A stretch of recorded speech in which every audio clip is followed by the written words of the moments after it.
নমস্কার, আমি দেবজ্যোতি কুচবিহার থেকে। আর আপনারা দেখছেন রান্তুর ছাদ বাগান। আজকে আমি আপনাদের সামনে আম গাছের ভিডিও নিয়ে আবার চলে এসেছি। তার কারণ আজকে একটি আম গাছের এই যে সমস্যা দেখছেন, এটা কেন হচ্ছে সেই নিয়েই আজকের ভিডিও। দেখুন, আম গাছটি আমার 6 মাস আগে লাগানো রয়েছে একটি 8 ইঞ্চি মাটির টবে। এই যে গাছটির যা গ্রোথ রয়েছে, সেই গ্রোথের তুলনায় আম গাছটি কিন্তু যে টব সেটা ছোট হয়ে গেছে। আমি এর আগের ভিডিওতে দেখিয়েছিলাম যে আমার যে ছোট আম গাছগুলো যেগুলো 8 ইঞ্চি টবে ছিল, সে সমস্ত 8 ইঞ্চি টবের গাছগুলোকে কিন্তু আমি তার থেকে বড় জায়গা দিয়ে ফেলেছি। কিন্তু এই 3টি আম গাছকে রিপোর্ট করতে পারিনি, কারণ একটু মাটির সমস্যা ছিল। সেই মাটি জোগাড় হয়ে গেছে, তারই মধ্যে এই যে আম গাছটিতে কিন্তু সানবার্ন হতে শুরু করেছে। অ্যাকচুয়ালি কী হয়েছে, আমাদের এই যে কুচবিহারে বেশ কিছুদিন যাবৎ, মানে প্রায় 1 মাস যাবৎ প্রচণ্ড হারে বৃষ্টি হয়ে যাওয়ার পর মহালয়ের দিন থেকে আমাদের এখানে প্রচণ্ড রোদ উঠতে শুরু করেছে, মানে প্রচণ্ড গরম এবং রোদ চলছে। এর ফলেই এই যে আম গাছের পাতাতে কিন্তু সানবার্ন দেখা দিয়েছে। অথচ দেখুন, পাতার তল ফ্রেশ, মোটামুটি ফ্রেশই আছে। দেখুন, এটা কিন্তু কোনো রোগ নয়, এটা অ্যাকচুয়ালি হচ্ছে সানবার্ন। এই সানবার্ন হওয়ার উদ্দেশ্য হচ্ছে অতিরিক্ত বৃষ্টিপাতের ফলে যখন অতিরিক্ত রোদ হয় বা অতিরিক্ত রোদ ওঠে বা গরম পড়ে, মাটির যদি খুব অল্প জায়গাতে থাকে, মানে আম গাছের যে টবটি গাছটির তুলনায় অনেকটাই ছোট হয়ে গেছে, তাই কি হচ্ছে, খুব তাড়াতাড়ি মাটি শুকিয়ে যাচ্ছে। শুকিয়ে যাওয়ার পর এই যে শেকড়গুলো তাড়াতাড়ি রোদে নষ্ট হয়ে যেতে শুরু করার ফলেই কিন্তু তার প্রভাব গাছের পাতার উপরে পড়তে শুরু করেছে। আবার দেখুন, এই যে আম গাছটি কিন্তু তুলনামূলক ঠিকই আছে। এই আম গাছটির ক্ষেত্রে কী হয়েছিল, এই আম গাছটি ছিল একদম রোদের মধ্যে, প্রচণ্ড রোদের মধ্যে, যার ফলেই কিন্তু এই গাছটিতে এই সমস্যা দেখা দিয়েছে। আবার দেখুন, এই যে আম গাছটি কিন্তু আবার ঠিকই রয়েছে। এই সমস্যার থেকে দূর হবার জন্য আমি এই আম গাছটিকে আজকেই রিপোর্ট করে দেব একটু বড় জায়গাতে, যেন এই আম গাছের শেকড় দ্রুত চলাচল করতে পারে এবং ছড়াতে পারে। তাহলে কিন্তু এই যে সানবার্নের থেকে পাতা পুড়ে যে যাওয়ার সমস্যা, এই যে 4টি পাতায় হয়েছে, বাদবাকি যে সমস্ত পাতা, সে সমস্ত পাতায় কিন্তু আর হবে না।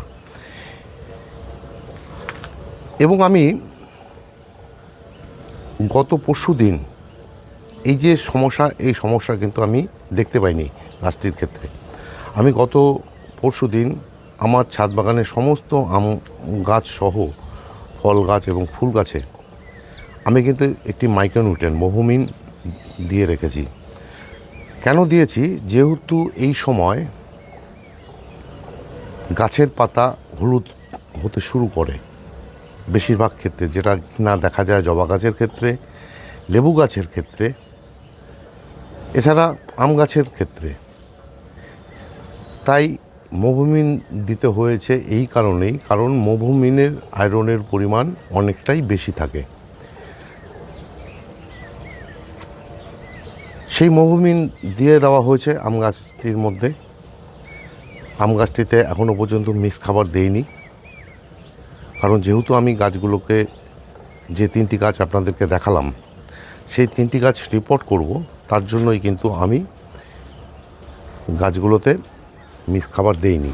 যেহেতু আজকেই রিপোর্ট করব, আমি গাছগুলোতে যে মিডিয়া তৈরি করেছি, সেই মিডিয়ার মধ্যে আমি 1 মুঠো করে মিশ্র খাবার দিয়েছি প্রতি টব অনুযায়ী।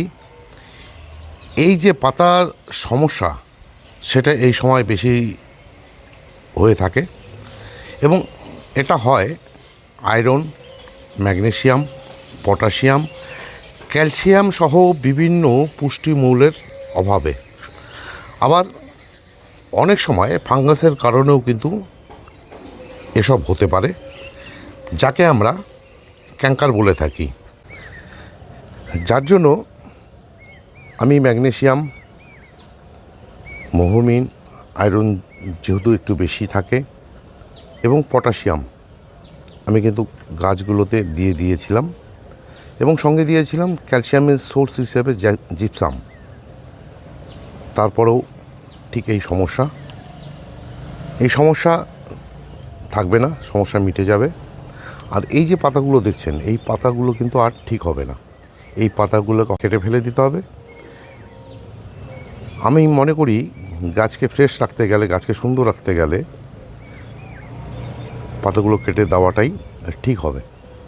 এতক্ষণ ধরা আপনাদেরকে আমি যে গাছটির ভিডিও দেখালাম যে সানবার্ন কী করে হচ্ছে পাতার মধ্যে, এই যে দেখুন এই গাছটির পাতাতেও কিন্তু একই সমস্যা দেখা দিচ্ছে। তার কারণ হচ্ছে দেখুন মাটি কীভাবে শুকিয়ে রয়েছে। এই যে এই গাছটিকে কিন্তু আমাকে খুব তাড়াতাড়ি রিপোর্ট করতে হবে। তার কারণ হচ্ছে অতিরিক্ত শিকড় হয়ে যাওয়াতে তুলনামূলক যে জল ধারণ ক্ষমতা সেটা খুব তাড়াতাড়ি নিঃশেষিত হয়ে যাচ্ছে এবং প্রচণ্ড রোদের কারণেই কিন্তু এই যে সানবার্নগুলো গাছের মধ্যে চলে আসছে। ভিডিওটি শেষ করার আগে আপনাদেরকে আবার জানিয়ে রাখছি, আগামীকাল থেকে বুধবার পর্যন্ত আমার যে চ্যানেলে কোনো রকম ভিডিও কিন্তু আসবে না।